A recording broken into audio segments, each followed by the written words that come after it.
everybody. Welcome to the Merco Movie Guys. I'm Clint Chaffer, and this is my buddy Chad Weeks. We're a couple guys who like movies and like to talk about movies. Clint, you had an exciting weekend. Let's hear about it. I did, yeah. Drove up to Bayfield, Wisconsin, and got to act in a TV show pilot. Perfect. Tell me a little bit about how that came about. Like how it all came together. Yeah, so it started about a year ago. My buddy Daryl, who he and I worked together in our normal jobs, right? Yep. And so about a year ago, he shared a 96-page script that was this TV show that he and his co-writer Brian put together, and it was awesome. I mean, I fell in love with the story.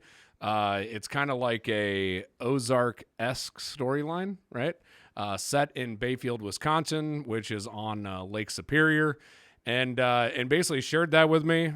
I absolutely loved it. Had a couple communications throughout the last year, and then he and I met up at Farm Progress Show, and he said that he took that 96-page script and cut it down to 30 pages, and That's a heck of a cut. Yeah. But they roughly say a minute per page. Yep, absolutely. Right? That's like a 30-minute episode is what you're looking at here. Yep. But And still going from 96 to 30. Oh, yeah. How did he feel about that? I know that he had to do it, but how did he feel about that? Yeah, I mean, it's tough, right? Because you want to tell your whole story, Yeah. you know. But if it's a TV show, you would hope that over the course of time that you get to tell your story, right? And so I think it's just what's needed. You know, I mean, you have to cut it down for that. But yeah, he said that he cut it down to 30, and that he got the funding to go and do everything, and that's kind of where the story started. So I like it.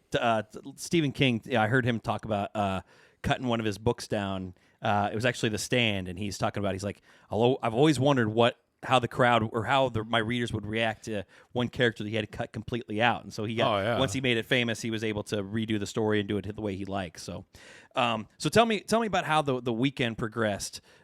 You like, or how you started in with the actual part, getting like you had to audition. Yeah. You had to do all that stuff. So take me through that. Yeah. So talking about the part, so back at Farm Progress Show this year, when Daryl says that he has this 30-page script and he's going to actually shoot it, you know, and my reaction was just like, oh, that's awesome. Congratulations. You get to see your dream kind of come to life. Right. And in the middle of talking, he literally stops and he goes, "Would you audition for Sheriff Doug Lemke?" Yeah. And I'm like, yeah. Yeah. And he goes, I'm going to make you audition though. Yeah. Right. Because I ran into you guys there too. Yeah. And that's what he was talking about. He said something nonchalantly about, like, I think, don't you think you make a good cop? I think you make a good cop. And I'm like, yeah, whatever, man. Well, and the interesting part, I didn't know what he meant at the time, but now he showed me other audition tapes that had been sent in for Sheriff Doug Lemke. no kidding. So I mean, there was it was a legit, you know. So they even reached out. It was interesting for some of the actors that were there. So you had competition for this too. Oh, it wasn't just like, okay, I like this. Yeah. And so anyway, so I read. Stepped outside. I didn't have to compete for this role. He just he doesn't have many friends, you know. And no, but the funny thing is we literally stepped outside the tent. I read some lines, right, and did a video, and then he sent that to his co-writer and to the director. And then over the course of the next few days, I had a FaceTime with Brian, his co-writer, and then I had a FaceTime with Max, the director, and you know, we kind of got to know each other and understood if I was the right person for the role. And really what they were looking for were all of us on set are pretty much amateur actors. This is our first thing, you know, our first part Hugh of doing Jackman this. wasn't on this cast. No. But it was funny because what they were looking for was not necessarily your acting chops, right? But more so, are you directable? Yeah. Like, can you take direction? Can you change on the fly? You know, things of that nature. Okay, very cool. So tell me, did you have to do I think you said you had to do a read with your partner or something like that beforehand. Is that like the person that you were on screen with? Yeah. Yep. So it was interesting. They got us the script, and so each of us got, you know, our own hard copy, our own script sent to us. And basically, you had to go through and memorize your parts, right? Yeah. And so I was, actively doing that over basically a couple weeks span of memorizing these. I was on probably, I don't know, 5 or 6 pages that I was on of that. Okay. And a lot of my lines were relatively short, though, so it was I was able to at least memorize them fairly quickly. But then we had a table read basically, and so me and the gal playing Rachel, which is Kayla, and Kayla is Daryl's girlfriend. And so that was kind of fun to sit there and have this table read with her, and so we basically did a. What's that like? What's that like to like to have like a girlfriend type of thing on? I mean, you always wonder, but like you're a married man, and here you are, you're acting like you have a girlfriend. No. It's literally Daryl's girlfriend in real life.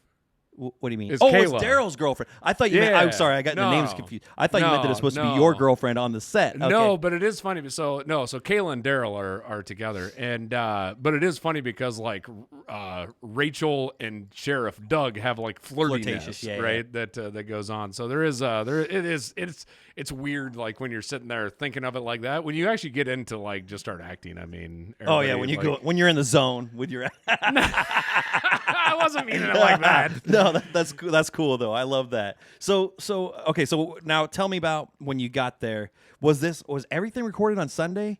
No. So they recorded. It was across 5 days. And did they do it like linear? I guess did they do like the first? No. Okay. So nope, they did. It was all scattered. It was over 5 days. It was over 5 days. Okay. And so you just had to be there for Sunday. Though, I was correct? only there for 1 day. Okay. Yeah. So while you were there. Did you have was the whole cast there? Or was it just a few of them? Were those people taking 5? Yeah, there was. So our entire time on Sunday was all in the coffee shop. So a majority of the time it was the folks that are there for the coffee shop, right? But there was other folks that are, like he had his nieces and nephews that played in it as well, and so they were there for the first part of the shooting at the coffee shop. The gal that was playing Lindsay, that was playing Marilyn, her husband was there, and which he's a NASCAR driver, and so he literally they just flew in from Texas because he was racing in the Infinity race the night before, Brennan Poole, and so he was up there hanging out, and then he was also acting in it the next day, so he had a part in it too. Yeah. So was he doing the chase scene? No. I don't think there's any driving on that, but a lot of boats. But it was cool. And I don't know exactly all that happened besides the day I was there, just because. So take me through your day. Like, what time did you have to be on set? How long was your day? Did they have like a smorgasbord of food in the background or anything? Like, I'm just trying to figure out how the set looks. And it's in a coffee shop. So it's literally just a coffee shop. Did they shut down the coffee shop then, or their patrons? So the coffee shop is closed on Sundays. Okay. And so the owner showed up. That's why they chose to have this. And the owner is it was this gal, and she had it was her and her sisters actually own the coffee shop, right? Yeah. And so they let us in at 11 o'clock. I ended up showing up at a production house though.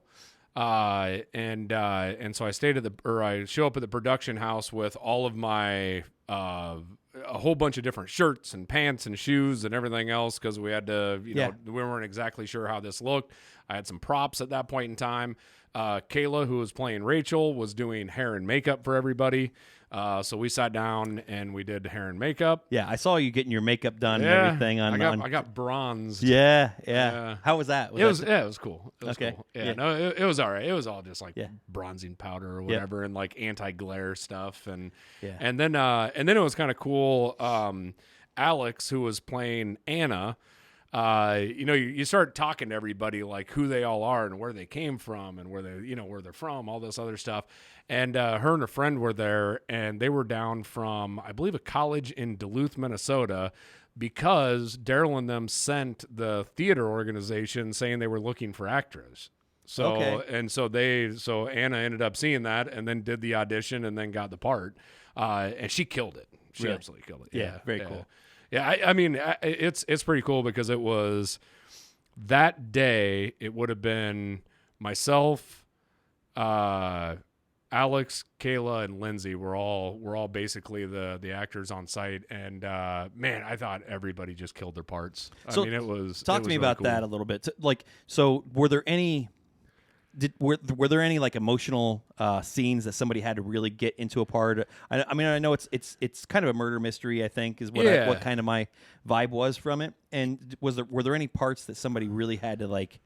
I don't know, something that you really saw something from them, or Yeah, I thought for emotion, one of the best ones was. And I know you were only there for one day, so it's yeah, tough to say. and I can't speak to all the other days because I wasn't there. But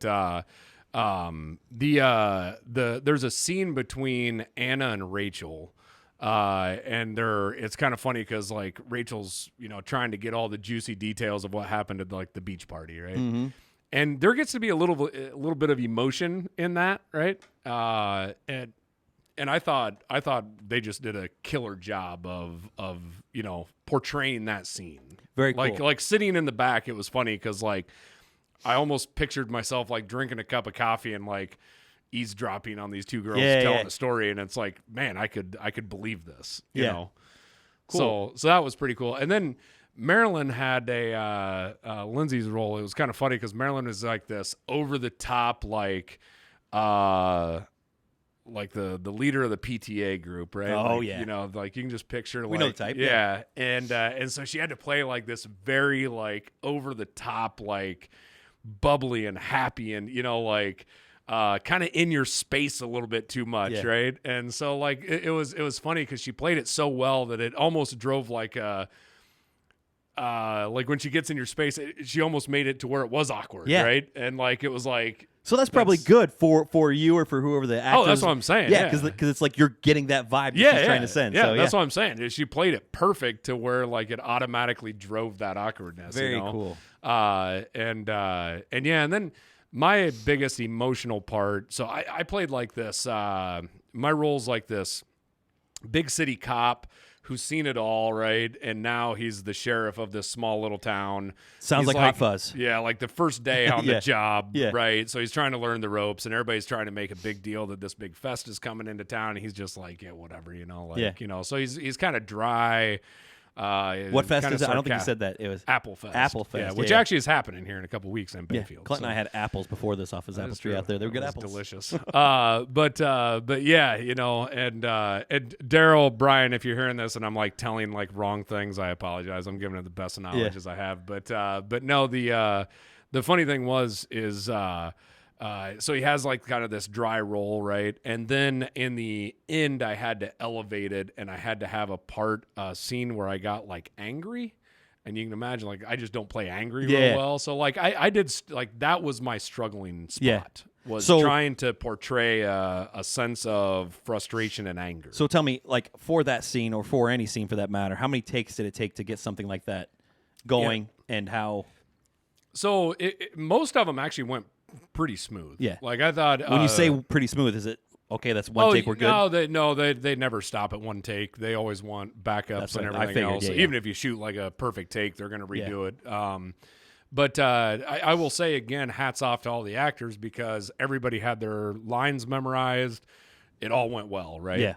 Yeah. Max did just a killer job of directing. The cinematographers just had everything set up nice to where it just flowed. But we did do it with a single camera, which a very awesome camera like this camera. I wish I was like camera junkie to tell you all the specs on it, but it's like the same camera that they would have shot like Avengers with. Yeah. The best of the best, right?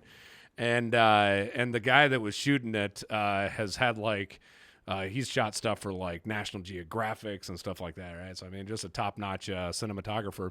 And but being that it was one camera, if you have two people talking, you have to do the scene once where it's a wide, where you're getting the whole thing, right? And then they want to do two shoulder shots. So over the one person's shoulder, looking at the person talking, and then do the whole scene, and then switch shoulders to the other person and look at them and do that scene. So every scene is a bare minimum of 3 takes. Okay. With the camera positioned in 3 different ways, right? Now, depending on the ideas that end up happening, that camera there may be a 4th shot or something of that nature. They did one where they wanted to go across the street and shoot into the windows, right? Which is kind of cool. So you're going to hear all this like being fleshed out on the go. Is Oh that right? yeah. Because it's like they all have an idea of what they want to do, right? Yeah. But until you get there and get set Yeah. up, and then you start seeing stuff, continuity, that was interesting. That piqued my interest probably more than anything was how particular everybody was there about continuity. Like, brush your hair back. Your hair was brushed back, right? You tilted that coffee cup the wrong way, right? Yes. Like all these things, and it's stuff that you and I pick Yeah, we'll up. catch up all the time, yeah. we Like, see oh, this. he cut his hair in between. Yeah, in between scenes. exactly. Or he randomly filled up his soda or Yeah, whatever, yeah. right? Or like when our drinks are filled up. yeah, exactly. When they Yeah. just miraculously go. Yeah. But it was really interesting on that. Like, they were very particular on continuity. And then we did have a couple things that you would get into it and something had changed or the shot went a little bit differently. So then all of a sudden the script had to change. Yeah. And so we had a couple minor script tweaks that all of a sudden happened. I mean, literally on the fly, right? Yeah. Where it's like, well, this didn't make any sense because one of mine was like I was addressing Anna and I was kind of like saying it like the first time I seen her, but technically I didn't say anything to her, but I seen her earlier. Yeah. Right. So like, Yeah. we had to adjust that a little bit on that particular aspect, where you don't see that when it's written, but you see that when it's like, Yeah. shot. So keeping the continuity and stuff like that, that sounds like there wouldn't be a whole lot of opportunity for like ad-libbing. So there wasn't anything in there where you're like, you know what? I just felt like I needed to drop an F-bomb here. Or something like that, Like, no, or so, was there? Yeah. So that's actually really interesting. That's where I'd say hats off to Max, the director. Max was awesome at just like, he would want you to do the take the way it's written, the way it was structured, right? But then it's like after like, let's say a take or two and you're, maybe I'm stumbling over something. It's like, just say it how you would say it. Yeah. Like just say it how you would say it. Give it that emotion. That right? was going to be my next question is Yep. your director in there saying, this time say it with a little bit of this? Oh, this yeah, time say it like yeah. say it like somebody just punched you in the throat or something. Yeah, Like, and I don't know and what. No, but Max would want it. It was kind of cool, and I like this kind of strategy where it's like he would want you to just keep ramping up the personality, right? Like it's almost like let's do it natural, but let's also like skew to like let's get to the edge, Yeah. right? And it's like, and so like there would be a couple of them where like we would just keep taking it, right? And it's like, okay, I want you to go completely over the top, right? Yeah. Like completely. Which And did so you get one of those? Because I feel like you would have done like a great yeah, over the top. It was during the he tried to get me to go. This is probably where I failed the most, which was in that anger aspect. He was really trying to get me to like grip my teeth and everything, Yeah. and I was struggling with it. I don't know Yeah. why. Like I just Just not a struggled with mean-hearted that. person. I know, but no, it was like there was a couple times where he would want you to ad lib it a little bit and just kind of Yeah. go with it. And I do believe I think there was one F-bomb that was dropped like in a random, like, I don't know if it was necessarily scripted. Yeah. And it was perfect. Too. Yeah, Like I said, I mean, flowed- like it I'm flowed great. not one that's going to say that that's a good thing or a bad thing, but sometimes it's like you need that to really get the point across. So Yeah, like, if it fits, it fits, man. Yeah, it was just absolutely. Again, thank you to Daryl, man. You're a rock star. I had so much fun doing this. It was a blast, and it's one of those where, no, I'm not trying to become an actor. Yeah. That's not on my No, but hopes it's and aspirations. But bucket list it's check right a there. bucket list, and that's what I've tried telling people. Like it was such a blast to be able to go and be a part Yeah. of something like that. Once in a lifetime situation. It's yeah. very cool. Yeah. Yeah, and to see some of the back workings of it. I'd never been through like an audition. I've never done Yeah. a table read. In the table read, I was going to go back to that, and that was the first time Kayla and I were reading through, and Max was on there as well, and that was really fun because he made it so easy to read with somebody that I didn't know. Yeah. Right, and I'd assume Kayla would say the same thing, right? Where we're like, we don't know each other. And we're sitting here trying to read, and you're trying to have this, you have a connection on the paper, right? Yeah. So you like, how can you build that? And he just did such a cool job of like, okay, hey, use a little bit of this emotion. Read it like this. There was a couple times where it's like, I need you to almost step on that last word, like the final word that she's gonna say. I need you to jump in top. right Yeah, there, yeah. right? So you have less of the script reading, kind of aspect to it. So anyway, he just did a great job of like coaching us through that to be able to build that rapport on a FaceTime.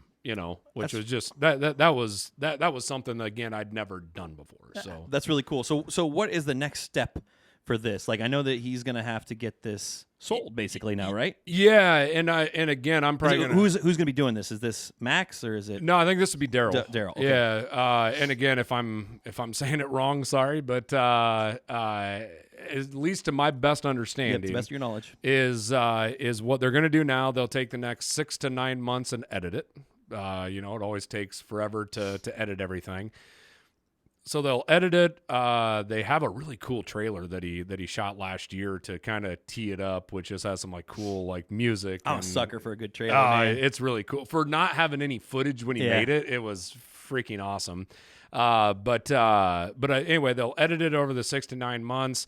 I would assume during that time he's probably trying to reach out to places to get some interest. I think it's a little bit interesting. There's a little bit of weird waters to navigate with, I think, some of the writers' strike and things of that nature that's happening right now. Yeah. But eventually, I think the goal is to have somebody like a Netflix or an HBO pick it up, right, and buy that as a TV show. Now, what would they do at that point in time? There's all sorts of different routes they could take, but possibly what they would do is, they would actually recast and then 10x the Doug budget. Lemke will be played by Hugh Jackman this time. And like 10x the budget, and go shoot episode 1, Yeah. right? And then build off of it from there, Yeah. right?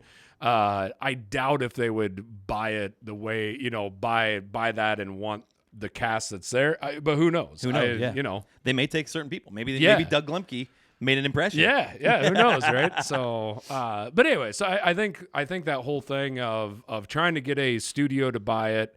If they don't, then I do know that they were talking about hitting the film fest. Okay. So going around all the film festivals and just trying to drive excitement, and that's the same stuff that you and I have seen. We can run into them later on down the road then. Exactly. Yeah. Yep. Very cool. So, but they are talking about doing a premiere up in Bayfield next year. Where we'd do like a big event and a big showing, and so I figured you and I'll have to. We'll have to be there for that. So, we'll have to be there for that. Yeah, that's cool. Sounds like a great weekend then. Yeah, Overall. it was a blast. I literally drove home that next day. I drove home after we got done shooting, so I got home like almost 1 o'clock in the morning. But I wish I could have like been there the whole time. Yeah, it's just life gets in the way too. Yeah. So you want to ask me about my weekend? How was your weekend? My weekend was good too. Yeah, you were all tuxed up this. I was. This past I did. weekend. I do want to bring that up because I don't know if you know this or not. I know you know that I was the auctioneer for the Mercer County Gala, art gala. So I sold a bunch of paintings. It was awesome, super fun. Like so exciting, so emotional. Like you just like seeing these kids get their art sold. I seen that one piece of art with the deer skull, with the rose going down. Like man, that was cool. She played on our kickball team. Maddie did. No kidding. Yeah. Maddie Campbell Baker. She did great. Nice. But also, one of those paintings went for $550. Holy smokes! Yeah, super cool stuff. So we're in the wrong business. Yeah, right. But the also. Christina Shaver was there. Oh, no kidding! Yeah. So I was mic'd up for the whole thing because they're doing a documentary on. Oh man, now I'm gonna miss her name. But it is Gertrude Abercrombie, who's from Aledo. Apparently, not from Aledo. She's from Chicago area, something like that. But ultimately, her paintings. In 1977, she died. But after that, her paintings just started skyrocketing. Wow! And so now these paintings are worth hundreds of thousands of dollars, and like the Aledo Museum had a couple of them on there, and they're all painted in Aledo area and stuff.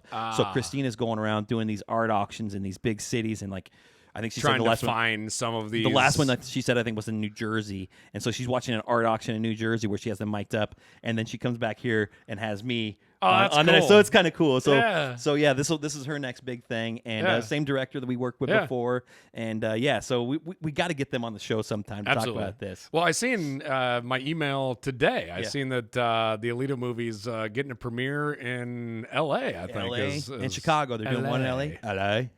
So that very was cool. Yeah, that was pretty cool. So what about this weekend? What we got going on this weekend? Yeah, this weekend playing Hollywood again. Yeah. So we're just gonna keep playing Hollywood, But yeah, so I got nominated for a regional Emmy for the other podcast that I do at work around the farm. Yep. And got nominated for that for host or moderator, and that was for our Field of Dreams edition from last year. And so Kelly and I, Chad and Kayla, Dave and Tanya, and my mom and dad are all heading to Branson, Missouri tomorrow, which is Friday. Who knows when we get this thing posted, but it's going to be Friday tomorrow. And so, yeah, we're all driving to Branson, Missouri, and then Saturday the 30th, we're going to go to the Red Carpet Gala, all tuxed up and in gowns. I can't wait to see your dad in a tux. I know, and it's supposed to be like 93 degrees, so that's going to be fantastic. So it's going to be a great time. Also, I want to make sure that when we do go down there, we got to take a group selfie of me, you, and your dad, because we got to give a shout out to Duckies in Galesburg. Oh, absolutely, yeah. Because they've been awesome, and like I can't speak their praises enough. So Duckies in Galesburg, Duckies Formal Wear set Chad and I up for our Oscar episode, a year or two ago. Yep. And they're the same folks that we just got our tuxes for Branson here. So I said picture Casino Royale. What's his name? James Bond, but I can't. Yeah. Daniel Craig and Casino Royale, and she delivers. It was awesome. I love it. Yeah. Literally, when I went to try on Diane, is it Diane? I think so, it's but Diane. yeah, when I went to try on my tux here before to have it fitted and brought home, she's like the new gal was. She's like, wow, you look like James Bond. I'm like, that's what I was going for. That's what I'm shooting for. So yeah, plus size James Bond. No, so let's hope. Here's to maybe bringing home one of those trophies. So that'd be really fun. Yeah. So with that, the credits are rolling. Lights are coming on. That's the end of the show.